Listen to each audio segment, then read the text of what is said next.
guys that encounter a witch. It's a little dark, but there's a circle around this. You just have to pay attention to what the witch is doing. I bet. Are you ready, bro? I don't think I'm ready. Watch this. Okay, all right, what do we got? All right, so look closely at the swing. Oh, that. Oh shit, bitch! Oh shit, bitch! I got your ass too, mother. I got your ass, bro. Fucking asshole, bro. I was gonna show you last episode, but I forgot about it, bro. Yo, I got your ass. Asshole, got your bro. stupid ass, bro. You're not the victim in this offense. The victim of this offense is the child. That's where I'm confused. That's Because what we there's are talking. The man you just saw in that video was Joshua A. Richardson. He's from Connecticut and he was convicted of molesting his own nephew. So Joshua frequently looked after his 9-year-old nephew and his sister, and at one point the 9-year-old began to tell his mother that Uncle Josh had touched him in his private areas. Now, as it turns out, this boy's mother had gone to the police in the past, years prior, to allege the same things, that this guy had been touching her own son. Now, I don't know why the mother kept having him watch over her son. That's a whole different thing to discuss. But Josh was eventually arrested, tried for these crimes, found guilty. But as you can see in that sickening interrogation footage, he puts all the blame on the young child. If you watch the full clip, it's incredibly disturbing. He states he was confused. The young boy was sending him mixed signals. Now, let's keep in mind, this child was 9 years old.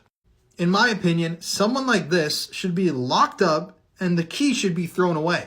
They should never be out of prison. But as we all know with the American justice system, I'm sure that this guy will be out in a year or two back in his community, able to target, once again, whoever he wants to.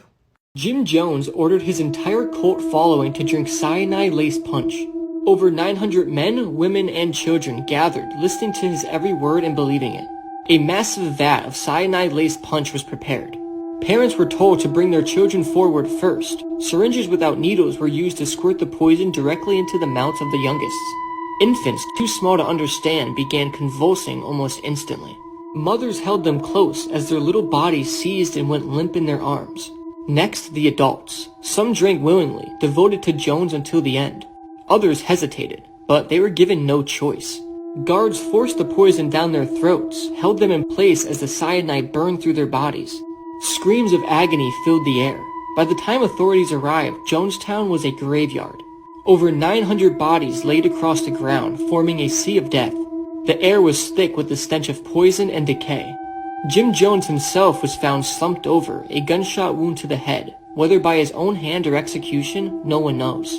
Jim Jones called it a revolutionary suicide, but it was murder.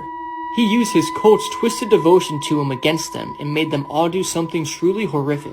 There was an hour-long audio recording of his speech before everyone drank the poison and after. You could hear babies crying and the agonizing screams of people as poison ran through their bodies. It's truly horrific.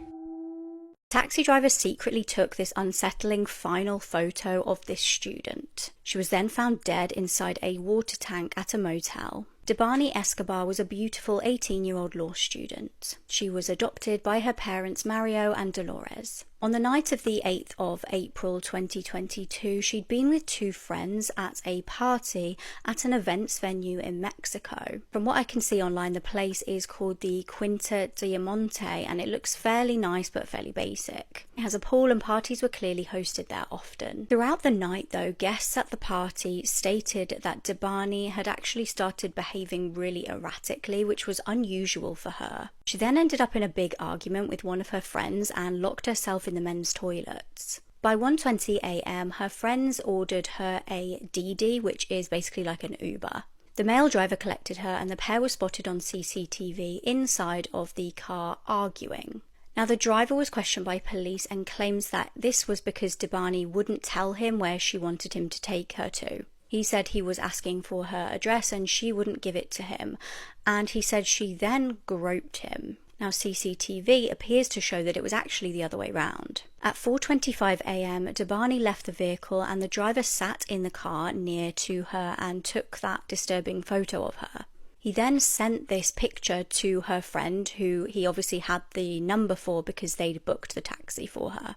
Now, this was the last photo of Debani alive. CCTV captured her walking towards a motel called the Nueva Castilla Motel, trying to get another taxi but failing. She then seemingly just vanished into thin air.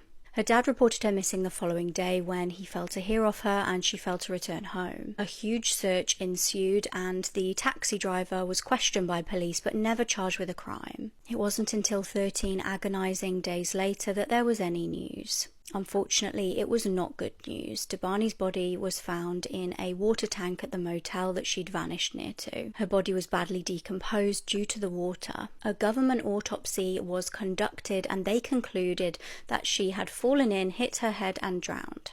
However, her dad was not happy with the ruling. He just felt like this all sounded very suspicious. He had another autopsy done and this one determined that she'd actually suffered and physical abuse prior to her death. Her cause of death was ruled as deep cranial contusion, which is basically bruising to the brain. Following her disappearance and subsequent death, protests were held all around Mexico. People marched the streets holding signs such as "Mexico is a mass grave."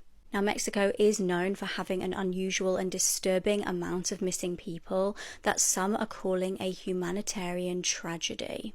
You ever heard about what a aswang is? That's a Filipino legend. Never. An aswang is one of the most terrifying, well-known urban legends In the Philippines? In the Philippines, yeah. It's often described as a shape-shifting creature that could take the form of a human, an animal, or a hybrid of the two. They're said to be cannibalistic and bloodthirsty. And an aswang is also an umbrella term meaning a variety of shape-shifting creatures. But the one I'm going to be talking about and focusing on is called a manananggal. It's a self-segmenting vampire female monster with dangling intestines. I heard about this before. During the day, it appears as a normal, beautiful woman, literally just lives a normal life. And at night, her arms turn into bat-like wings. Her upper torso separates from her lower body, and she has a long, thin tongue and flies through the night, searching for victims. And the way she gets her victims, if you have your window open with her long-ass, thin tongue, she uses it to suck out and eat your internal organs. Whether that could be through your ear, your nose, your mouth. Your window is open right now. Close that shit. Make sure that shit is closed, bro. ASAP. The only reason why I'm bringing this up is because I saw a video of a woman who's pregnant. She lives in the Philippines, and she starts hearing noises around her house. From what it looks like, the screams kind of look like pigs squealing, but She has no pigs. There's no pigs around. Sa paa kayo eh. Tayo na eh. Na, ngayaro na.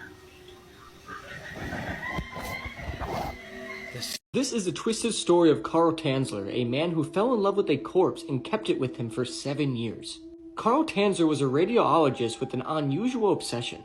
He believed he had visions of his true love, a dark-haired beauty he hadn't yet met.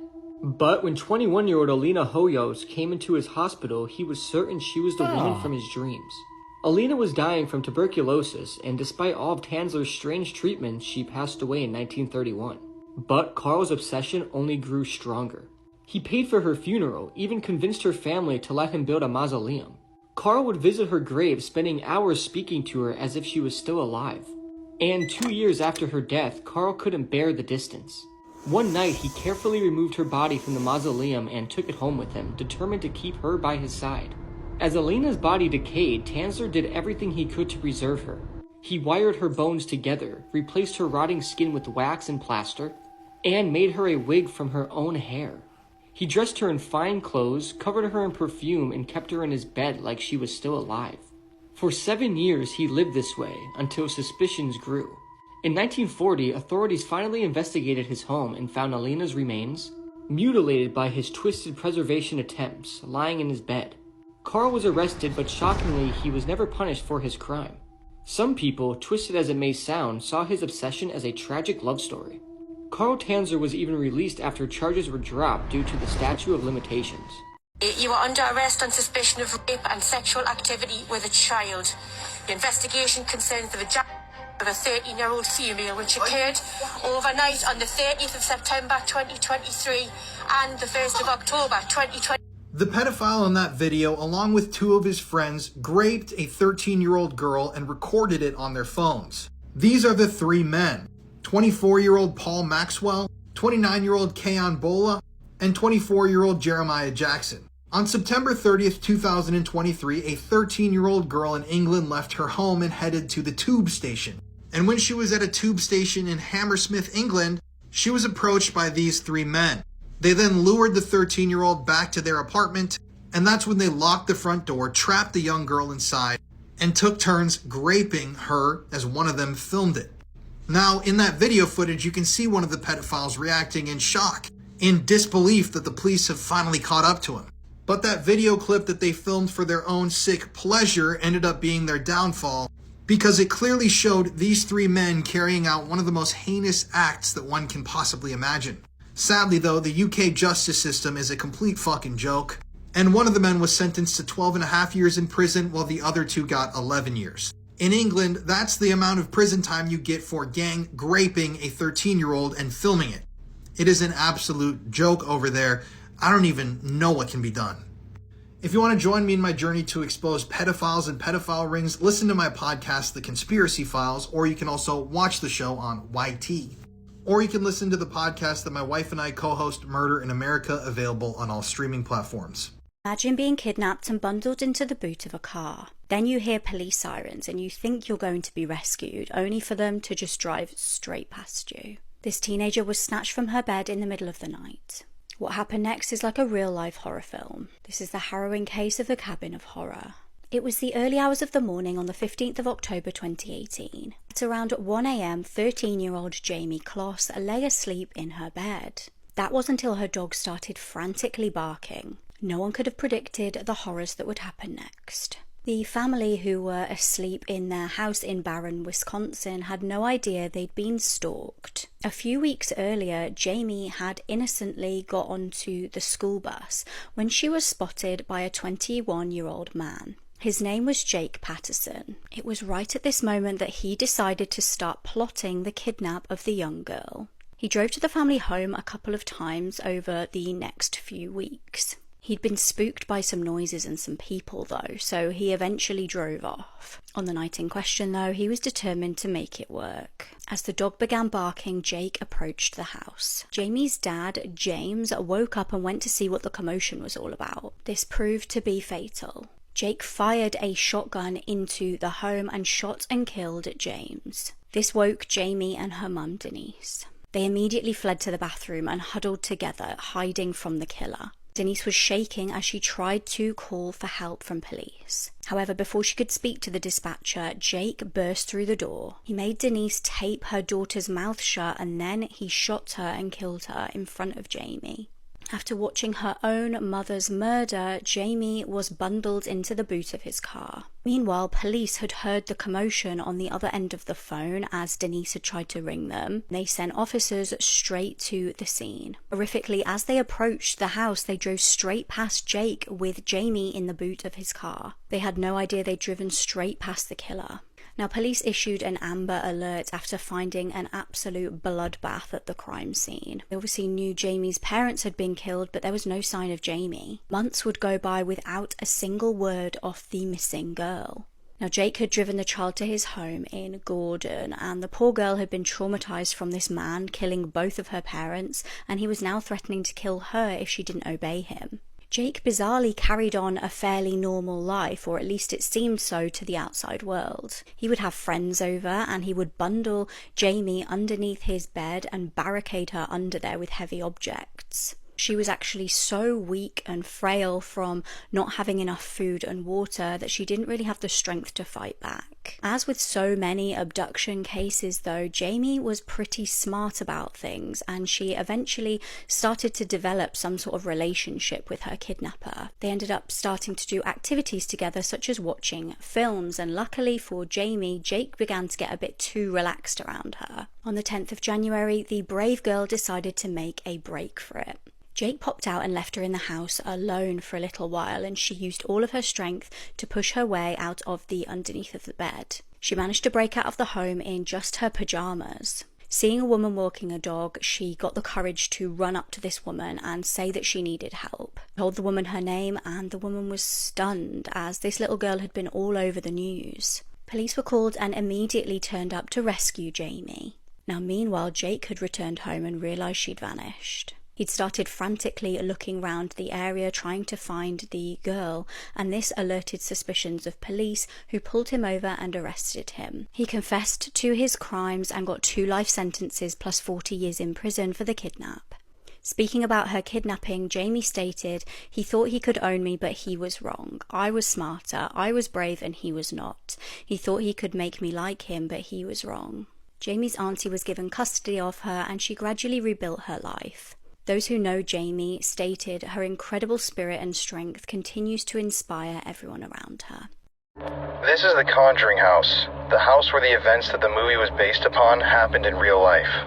We spent the night investigating inside of the house and had a couple of terrifying experiences. I'm going to post a whole series of TikToks about this house, so follow me if you don't to see them. This is the disturbing case of the body at the bottom of the pool. In 2011, 36-year-old Marie Joseph was enjoying a day out at a local swimming pool in Massachusetts. During the day, she actually went down a water slide and collided with a little boy. She had seemingly hit her head, and the boy decided to go and tell some lifeguards what happened. He actually told 2 separate lifeguards. The first one told him that he was on his break, and the second lifeguard just evidently did not follow this up. Marie's body lay on the bottom of the pool for 2 entire days. Marie's boyfriend reported that he felt like something was wrong when she was just not returning his calls or texts. What about the friends that Marie had been with at the pool that day? They realized she wasn't there anymore, and they just presumed that she'd left and gone home. 2 health inspectors reportedly visited the pool and found that the water was incredibly cloudy. They believe that this played a major role in why her body was undiscovered, just laying under the water for days. There was a woman named Mary who had a 19-month-old baby girl. She loved her baby deeply and couldn't wait for her to say her first words. One night when Mary was cooking dinner, her husband called her out into the living room. He told her that their daughter was trying to say something. Mary was so excited and watched her daughter try and say something. After the baby mumbled for a bit, she said, "Mommy dies." Mary looked at her husband in complete confusion, thinking she heard the baby wrong. But by the confused look on his face too, he heard the same exact thing. Mary and her husband then laughed it off and went on with their night. The next morning, when Mary was on her way to work, she got into a fatal car accident. She was then rushed to the hospital where her husband and daughter were waiting for her. When Mary's husband and her daughter found out the room Mary was in, they went in. Her husband was devastated and didn't know what to do. He couldn't imagine living life without his wife. But suddenly, Mary's daughter pointed at her and said, "Mommy dies." Seconds later, Mary's heartbeat stopped as she died from her injuries from the car crash. There was a 3-year-old boy who lived in a village in Israel, and he was born with a red birthmark on his forehead. As soon as the boy was old enough to talk, he told his family that he had lived before. He pointed to his birthmark and said that he had been murdered with an axe. The boy's parents then took him to the village that he claimed he had lived before. Once there, they met with the village elders. The boy said he remembered his own name, and it was the name of a man who had gone missing from the village 4 years before. The boy also showed them the house he lived in and knew the name of the man who killed him. When the boy saw the man, he walked up to him and said, "I used to be your neighbor. We had a fight and you killed me with an axe." The man's face turned white, and the boy then said, "I even know where he buried my body." The boy took them all to a field and stopped in front of a pile of stones. They then removed the stones and discovered a skeleton underneath. There was a wound to the skull in the exact same place of the boy's birthmark. The boy also showed everybody where the axe was buried too. After this overwhelming evidence against the man then broke down crying and confessed to the murder. A girl was sitting on a subway late at night when she noticed the woman sitting across from her was staring at her intently. The woman was sitting between 2 old men. The girl kept looking away, but the woman wouldn't break eye contact with her. The stare was beginning to freak the girl out. At the next stop, a new passenger got on, and it was a tall man wearing a trench coat. He then sat down next to the girl, and the woman paid no attention to the man in the trench coat. And she just kept looking at the girl, who was getting more and more creeped out as time went on. The 2 men didn't even glance in her direction. She pretended not to notice, but every time she glanced at the strange woman, the stare continued. When the train was pulling into the next stop, the man in the trench coat got up to leave, but suddenly he grabbed the girl's arm tightly, and as the doors opened, he dragged her off the train. The doors shut and the subway pulled off, leaving the girl alone with the man in the trench coat. She started screaming out loud, begging for help, but the man in the trench coat then said, "Calm down, I just saved your life. I didn't mean to scare you, but I had to get you off that train." The woman sitting opposite of you was dead, and the two men beside her were holding up her body. This one is called Los Clones. The clones? Yeah, basically Los Clones was a Mexican television program that aired on TV Azteca. It's without a doubt one of the most strangest, mysterious forms of lost media. There's like so little information known about it, and only because the show was only aired for like about 2 weeks to like a month before it got completely cut. Certain people were saying how maybe it's because of how the dolls that were used in the show looked. Were creepy? And kids that had been traumatized with the show and stuff. So basically the show had these puppets parodying famous people at that time. It could be artists, Mexican actors, politicians, and what made it creepy was that the puppets had these exaggerated facial features. For anybody who's scared of dolls, it will give you like a creepy feeling. I have that feeling, like I hate the way dolls look. Like anything that looks human and shit and is not, bro. Especially dolls with the creepy eyes. But let me know, guys, if you guys remember this show. Some people remember it like a fever dream, or people just having nightmares about it because of how scary and creepy the dolls look. Oh my gosh, I don't want to see, bro. Bueno, tal vez te hice la nariz. I can't watch this, bro. Why? Podré cepillarla como le hicieron a tu papito. El lápiz labial invisible y el palillo de dientes con energía solar. ¿Quieres hacer el amor esta noche? Respuesta equivocada, cariño. That shit just made me feel mad weird, bro. Yeah, bro. People say it makes you feel uncomfortable, bro. OD, like, you know that fight or flight feeling? Yeah. That shit's activated right now. Like, I feel weird. Credit to Senna for discovering this, because I've never knew about this shit.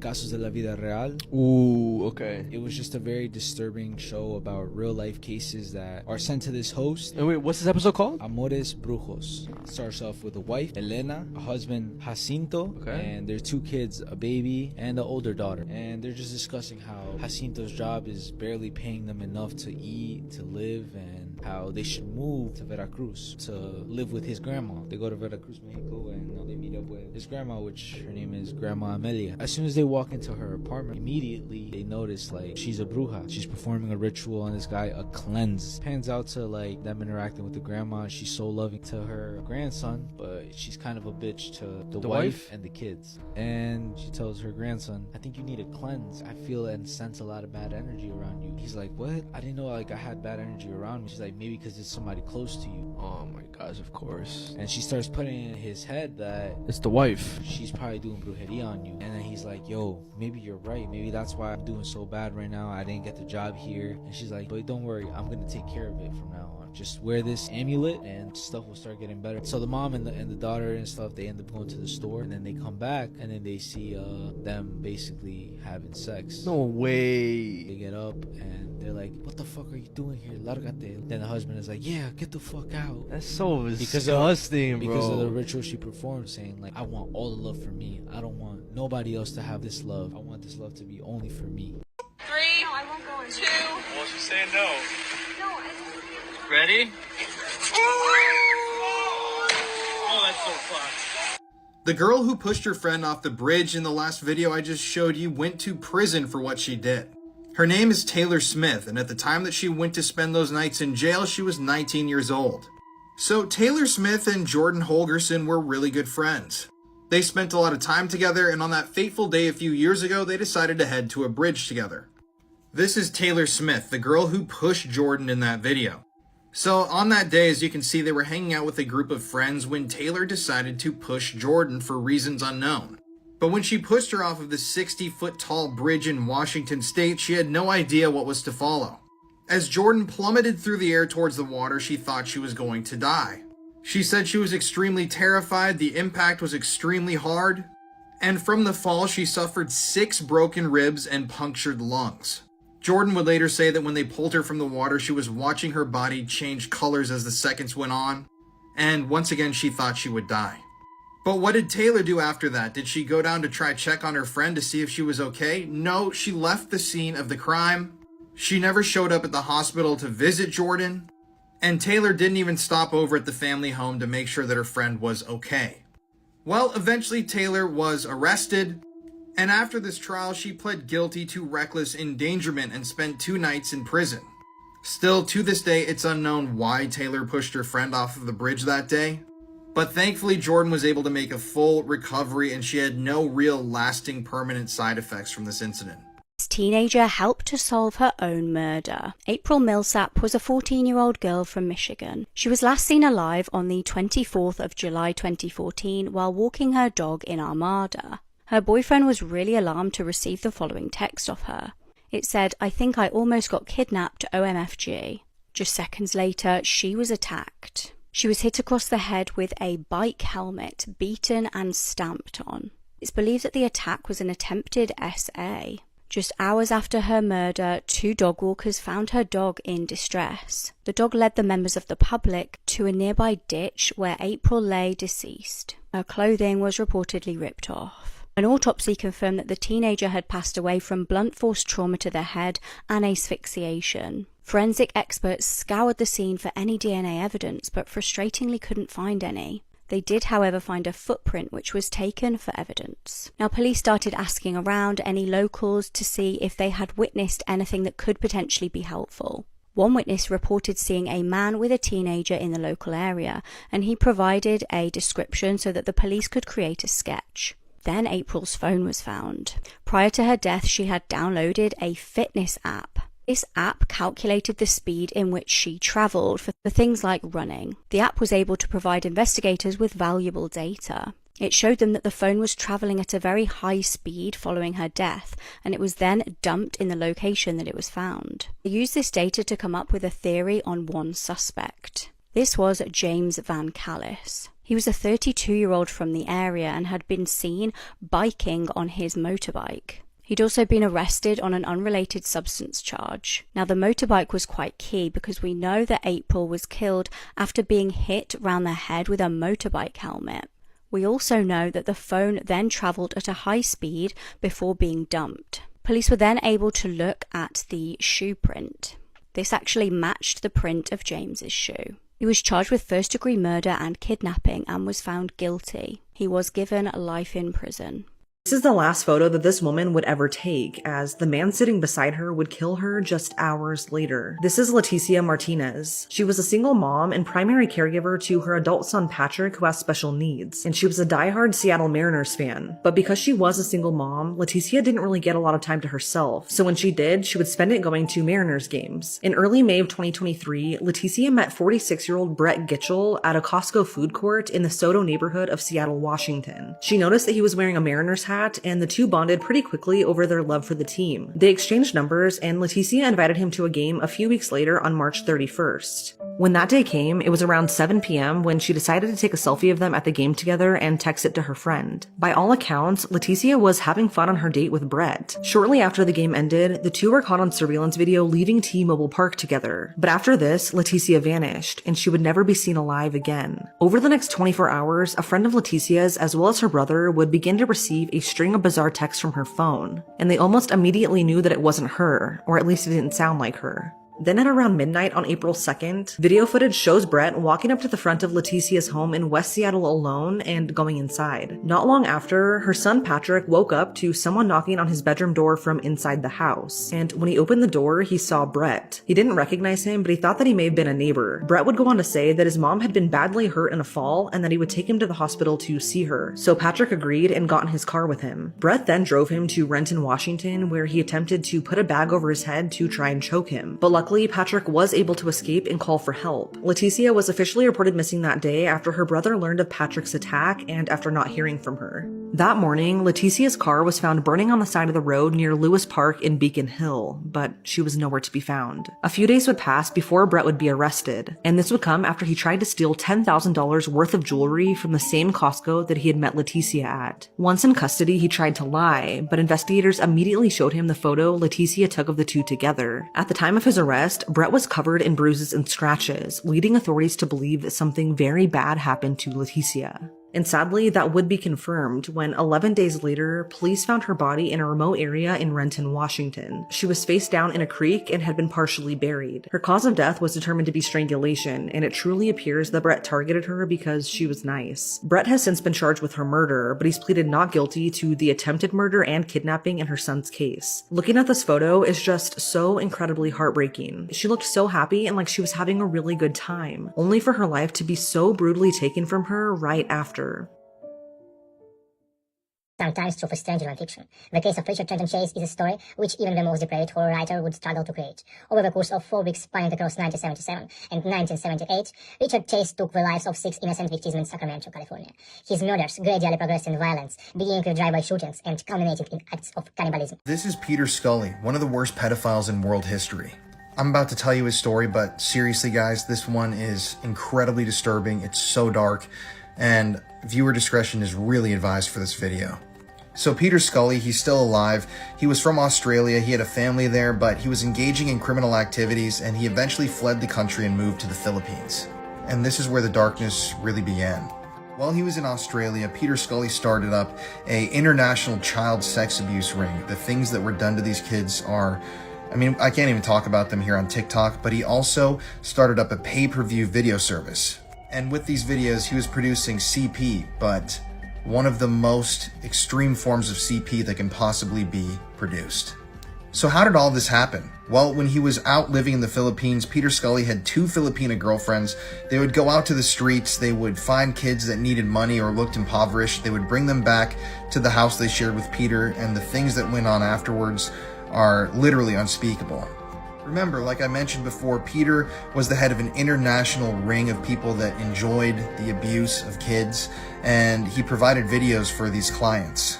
But his most infamous video was titled Daisy's Destruction. This video that he produced was so extreme, so hardcore that people on the internet, when they heard about what happened in the video, literally thought that it was an urban legend and they thought that there was no way this could be real.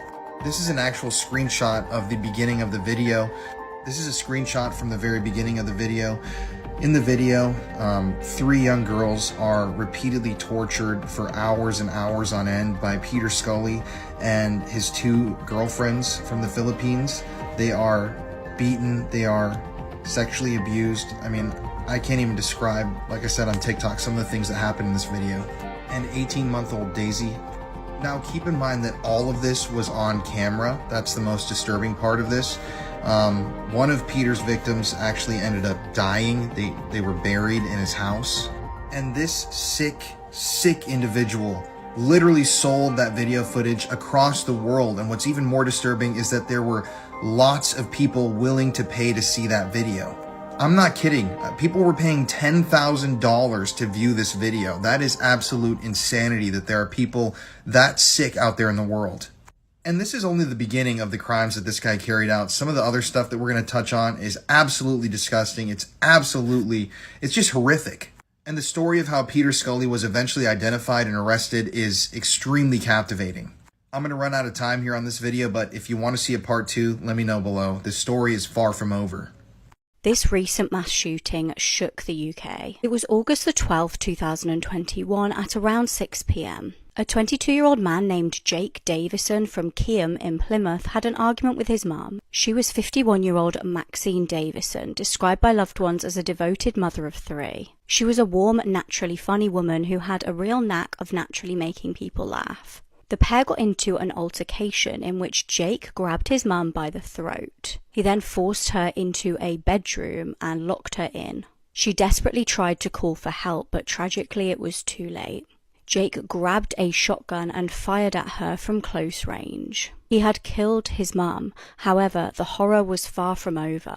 Maxine actually managed to call her sister for help before she was tragically killed, and her sister was on the phone to emergency services. Jake, however, was on the move. He took his weapon and walked out onto Biddick Drive. He spotted an innocent 3-year-old girl and her 43-year-old dad walking together. He shot at them both, killing them instantly. The victims were Sophie and Lee Martin. Continuing his murderous rampage, Jake shot at a house nearby. A woman and her adult son were hit by the bullets and injured. He then made his way towards a nearby park, again taking fire at an innocent bystander. This time it was 53-year-old Stephen Washington who'd been out on a dog walk. Then 66-year-old Kate Shepherd made her way out of Lidl onto Wallersley Road. She was walking towards a nearby hairdresser's when Jake approached her and fatally shot her. A witness called police, crying, "I'm at Biddick Drive, please, he's just shot somebody." One caller told a dispatcher, "I'm at my kitchen window, heard a bang, and the person who done it lives at 17 of this street. Think his name is Jake something. I heard a bang and thought what the hell was that, and he ran down, saw him pumping his gun." One witness rang police and reported to have seen Jake with what looked like a black automatic rifle. As Jake made his way down the road, he threatened random members of the public with the weapon. He then unalived himself in the middle of the street with a blank expression on his face. Air ambulances, paramedics, and police swarmed the area. It was later revealed that Jake worked as an apprentice crane operator, and he was reportedly fascinated with guns and had mental health problems. His mum had actually tried to report her son back in 2016 as she was worried about his obsession with weapons. Now that year he was actually reported to police after attacking a man and his pregnant partner, but it was taken no further. He'd also had his gun license taken off him in 2020. This was after he had an aggressive argument with two people. Frustratingly, his weapons were returned in 2021. This was just a month prior to the murders. Jake posted videos online in which he described being beaten down and defeated by life. He was known to have taken the substance S, which is popular among weightlifters. An inquest into the deaths returned the verdict of unlawful killings. This love triangle turned deadly and proves anyone could be living a double life. Gavin Smith was born in California. He was a very talented basketball player from an early age. He went to the University of Hawaii and played for the Rainbow Warriors. He was incredibly gifted at the sport. However, it wasn't just sport he was good at. He dreamed of becoming a successful actor and took on some small roles. In 1989, he met Lisa Smith, who he would marry and have 3 children with.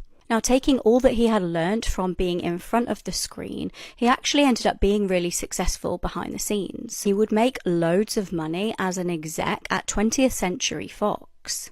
However, despite earning a substantial amount, it was reported that he was having financial issues. In 2008, the couple even tried to sell their house to take the pressure off. Some say Gavin started living a double life. He'd become addicted to substances reportedly due to a back injury. This was obviously very costly. He ended up in rehab where he met a woman named Chandrika Creech. The pair began an affair despite them both being married to other people. This is just one of the reckless decisions that Gavin would make. He soon started taking money out of his pension fund to fund his lifestyle. He then began another affair with a woman called Melanie and started paying for her lifestyle too.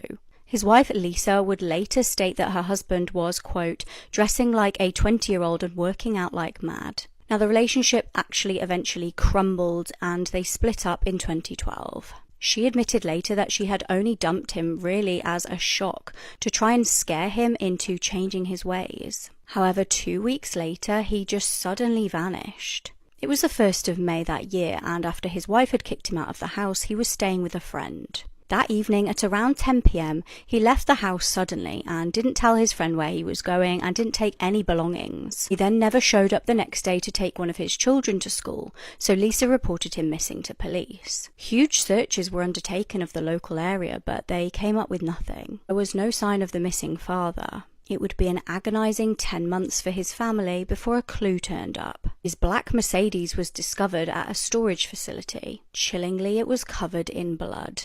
Had he been murdered? Now, investigators figured out that the storage facility was linked to a man called John Creech. This was the husband of Chandrika, who Gavin was having the affair with. Disturbingly, they found out that he was a convicted substance dealer. However, there was still no sign of Gavin and still no body. That was until the 26th of October 2014. A hiker's dog alerted its owner to a human skull. It turned out to be Gavin's. An autopsy confirmed that Gavin had passed away from blunt force trauma to the head. His body was wrapped in a duvet and tied up with duct tape. It turned out that in April 2012, John Creech had spotted his wife with Gavin. He told her to break things off, but in May it's believed that the pair had rekindled things and started meeting again. John apparently found out that the two had been seeing each other again and confronted them. He attacked Gavin and literally smashed his skull in. Although John would plead not guilty to murder, he was found guilty of voluntary manslaughter. He was given 11 years in prison. This is Gavin Peterson. He was a 12-year-old little boy who lived right down the road from me in this house right here. He died on July 9th after being abused by his dad, his stepmom, and his older brother for years. And more people need to know what happened to him and how our system is so broken. Because it's not like nobody knew what was going on. His school filed multiple complaints because they knew he was being abused. And even his direct neighbor reported the family to police so many times. But nothing was ever done, and now he's dead. On July 9th, Weber County deputies were called to his home in West Haven, Utah.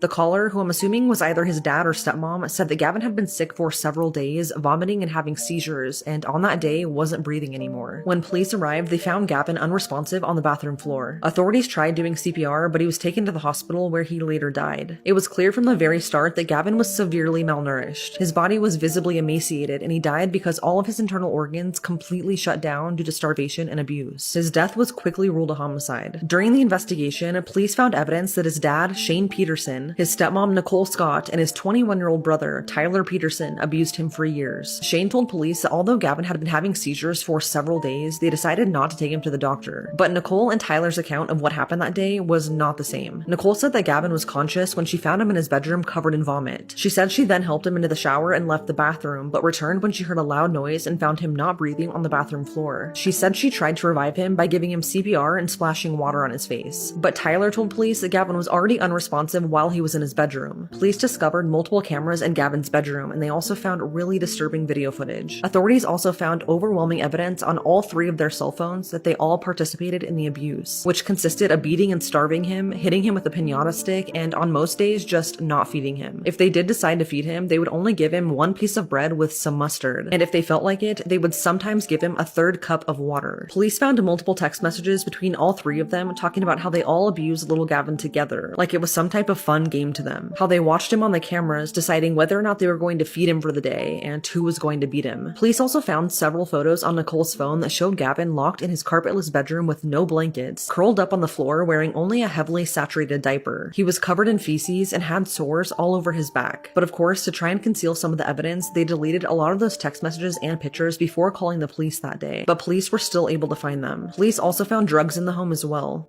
Gavin's dad, stepmom, and brother have all been arrested and charged with reckless child abuse homicide, aggravated child abuse, and child endangerment. Nicole and Tyler have also been charged with obstruction of justice as well as possession of a controlled substance. They're all being held in the Weber County Jail without bond. It's sickening to know that this was all going on right down the road from me, yet I had no idea. I had no idea that this was a literal house of horrors, and it breaks my heart imagining Gavin's final moments. I truly don't understand why DCFS never got involved. Gavin was removed from school at the beginning of last year and put into homeschooling, but before he was taken out, the school district heavily suspected that he was being abused and reported this multiple times to DCFS. Even the bus driver was trying to sneak him food on the bus. The Petersons' direct neighbor even reported them to police on multiple occasions. According to them, for the past 10 years, Shane had been hostile and aggressive to his wife and kids. How come with all of these reports, nothing was ever done? His aunt started a GoFundMe on behalf of Gavin's mom to help with funeral expenses. And because I know people are going to ask, Gavin's mom lost custody of him when he was just a baby. According to court records, Gavin was found wandering outside unsupervised when he was supposed to be in his mom's care. And when he was returned, police found drugs out in his mom's home. So Shane was granted full custody. His mom was later charged in that case, but at the end of her probation period in 2016, she was granted some weekend and holiday visitation. But because of how severe Gavin's abuse and malnutrition was, it makes me wonder how often she or other family members saw him towards the end. Literally everyone failed Gavin, and now all that's left behind is this memorial outside of the home where his life was so brutally taken. Gavin's favorite color was blue, and he loved science and Pokemon. He was a beautiful little boy who will never get the chance to grow up. Ever go in the woods of southeast Oklahoma? On a foggy day in 1970, a group of high school kids are cruising the back roads of southeast Oklahoma. One of the boys had to pee, so they pulled over. He got out of the truck, walked about 50 yards into the woods so that he couldn't be seen. He heard a tree snap, looked up, and he's staring in the eyes of a creature 3 foot taller than any man. It had matted hair, red eyes, and blood dripping off its chin. The boys ran as fast as they could back to the truck, yelling, "Start the truck, start the truck." But what happens next is terrifying. The boys go to the sheriff's department, and when the deputy goes out to investigate, All he sees is animal carcasses everywhere, and the legend of the Green Hill Monster was born. This is the disturbing case of the body at the bottom of the pool. In 2011, 36-year-old Marie Joseph was enjoying a day out at a local swimming pool in Massachusetts. During the day, she actually went down a water slide and collided with a little boy. She had seemingly hit her head, and the boy decided to go and tell some lifeguards what happened. He actually told two separate lifeguards. The first one told him that he was on his break, and the second lifeguard just evidently did not follow this up. Marie's body lay on the bottom of the pool for 2 entire days. Marie's boyfriend reported that he felt like something was wrong when she was just not returning his calls or texts. What about the friends that Marie had been with at the pool that day? They realized she wasn't there anymore, and they just presumed that she'd left and gone home. 2 health inspectors reportedly visited the pool and found that the water was incredibly cloudy. They believe that this played a major role in why her body was undiscovered, just laying under the water for days. Never go down Evangeline Road, Louisiana. 2015, a group of urban explorers go searching for a local legend. This creature is said to be the spawn from a satanic ritual performed by a group of outcast circus performers in the late 1900s. They were deep in the woods and night was fast approaching, so they decided to set up camp. But it's what happened when one of the explorers went to pee that sent shivers down my spine. It was way darker than normal that night. The man walked about 10 feet from the fire and behind a tree. But when he turned around to go back to camp, everyone was gone, and the woods was completely silent. He called up a friend to tell him what had happened so that if he doesn't come back, someone would know why. When the rangers got to the campsite, the scene was horrific. Blood and body parts were everywhere. What happened to the explorers, and why didn't he tell his friend that the others were dead? Can you tell a place has a dark history just from looking at it? I'm going to be showing you photos from inside a place with a very dark past, and we're gonna see. This is a series, so make sure you're following along and remember this room. Some of you true crimers might recognize this place already, but this is the home of JonBenet Ramsey. JonBenet was just 6 years old when her body was found in the wine cellar of this house, which was this room. If something felt off when you were looking at this photo earlier, you were onto something. We're still not entirely sure what happened the night of JonBenet's death, but many people seem to think that the parents had something to do with it. And part of the reason is this green staircase right here.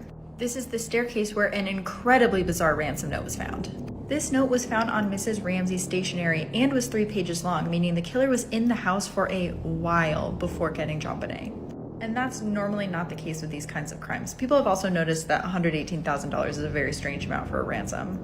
The Ramsey parents were actually cleared of the crime in 2008.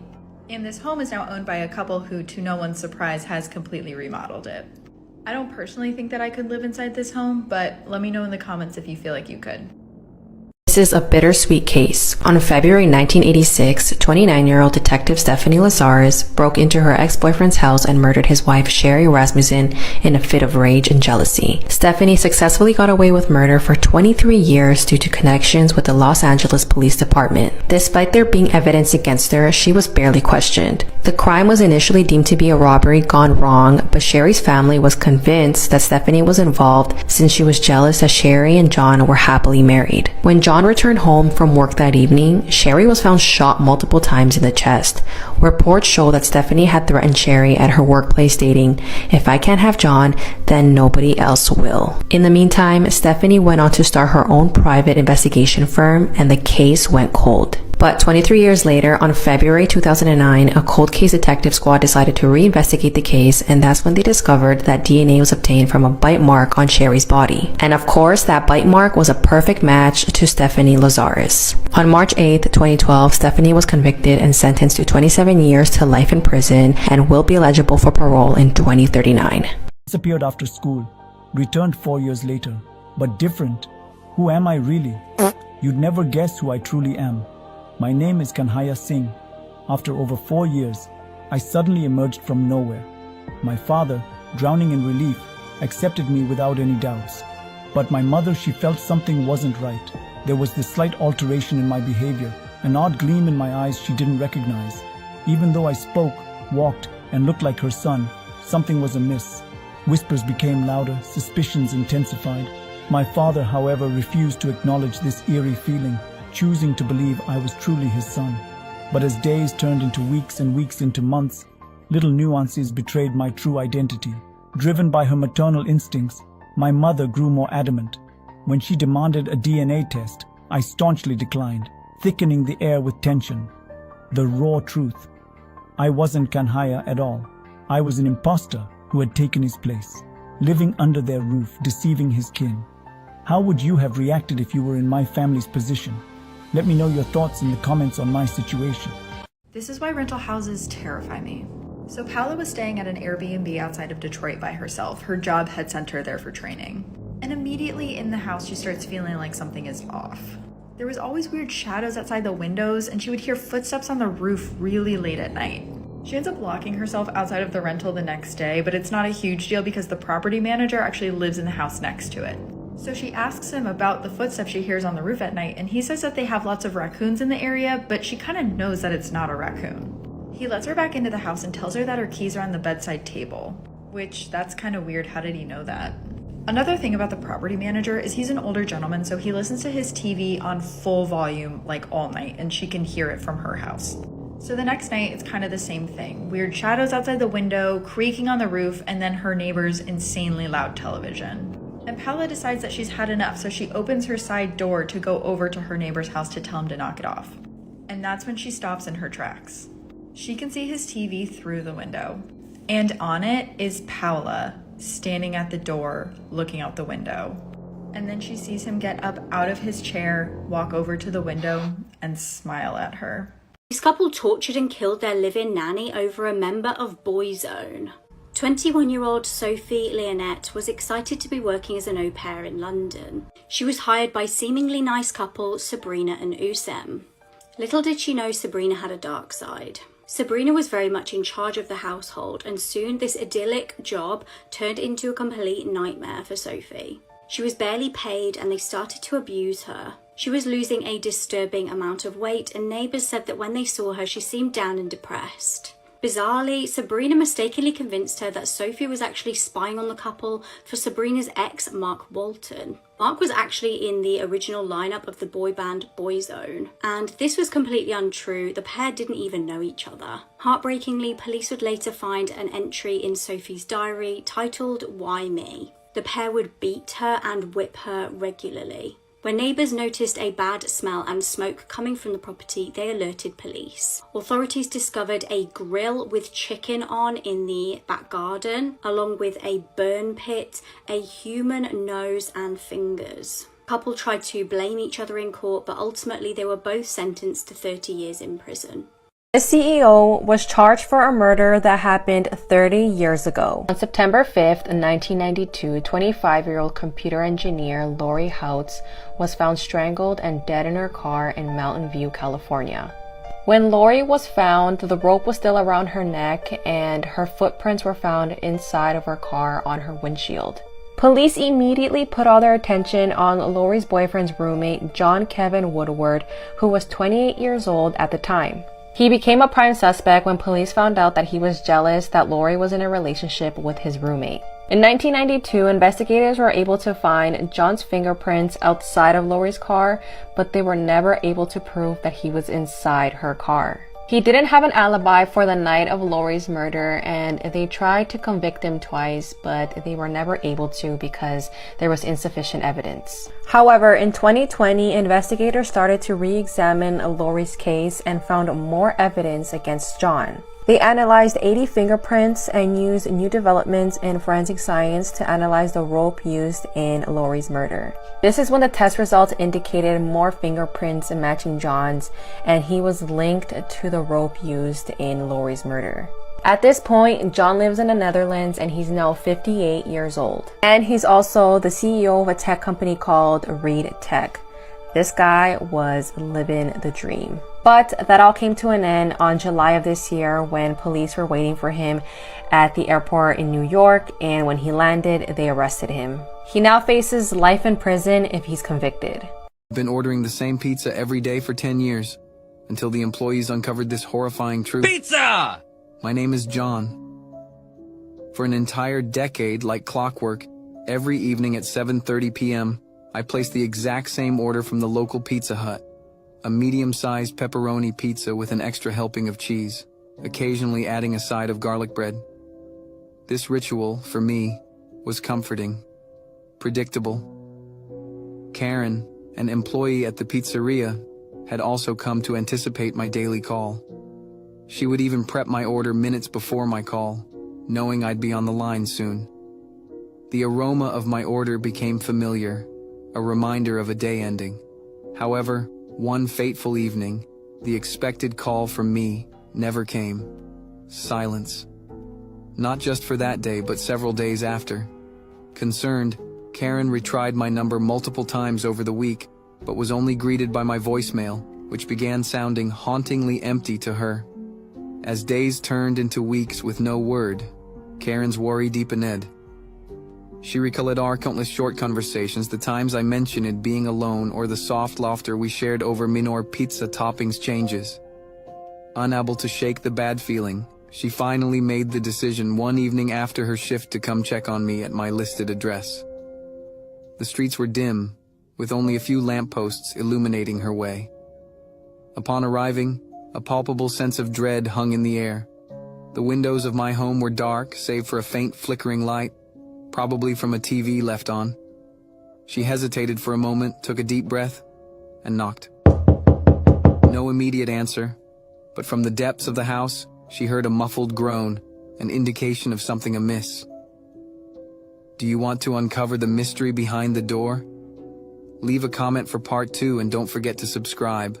Lori Vallow, the Doomsday Mormon murderer, was just found guilty of killing her 2 children. And those aren't the only deaths she was involved with. So Lori had married her husband Charles in the year 2006, and together they adopted his grandnephew JJ. But over the years, Lori became obsessed with a man named Chad Daybell and his Doomsday Mormon influenced teachings. Remember, he claimed that he lived 31 different lives on different planets and that Lori herself had lived 21 different lives. So in February of 2009, Lori informed her husband Charles, remember they were still married, that she no longer cared about their son JJ, their adopted grandnephew. She claimed that she was the reincarnated wife of Joseph Smith, the guy who created Mormonism, and she vanished for 58 days straight. Now that month, Charles filed for divorce. He said that his life was being threatened. He said that Lori had stolen his truck, $35,000 had gone missing from his bank accounts.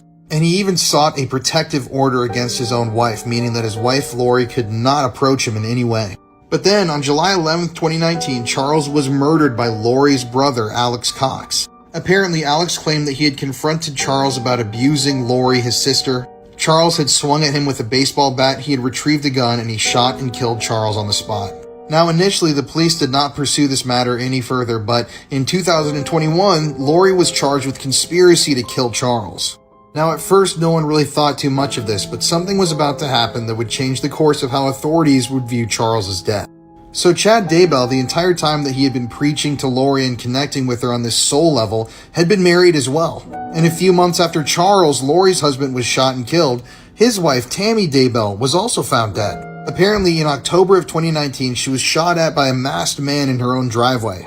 Then, 10 days later, she was found dead in her own bed. And at first, her death was attributed to natural causes. Chad claimed that she had had a terrible cough the day before she died. But people questioned this immensely because at the time she had been training for a marathon, she was perfectly healthy.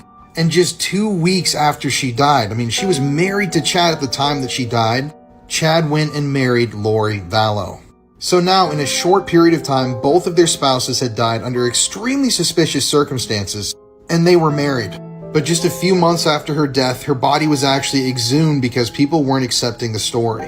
And it was just revealed this year during Lori Vallow's trial that they discovered that she had been asphyxiated, so strangled by somebody else. But keep in mind, this entire time, Lori still had her 2 children, JJ and Tylee, to look after. So what were they doing?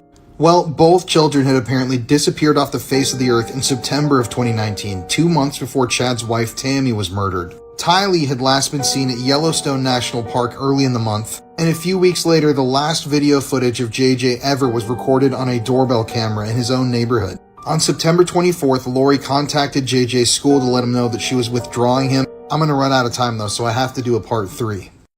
I had a message from this lady a couple of days ago, and I can remember seeing her in the news previously and being absolutely horrified by her story. This is Laura Galazzi, and at 25 weeks pregnant, her unborn son was decapitated during his birth. Laura went into labour in March 2014 at Ninewells Hospital in Dundee, and she was assigned a doctor that would set in motion a series of events that would lead to the death of her son. Dr. Laxman decided on a natural delivery for Laura, despite the fact that baby Stephen was breech and absolutely tiny at just 25 weeks gestation. Dr. Laxman should have sent Laura for an emergency C-section, and that's what Laura thought was going to happen, but instead she was told to push, despite not being fully dilated. Laura was crawling up the bed to get away from Dr. Laxman, and she was pulled back down and told to push. I know exactly what it's like with your first baby and your first labour.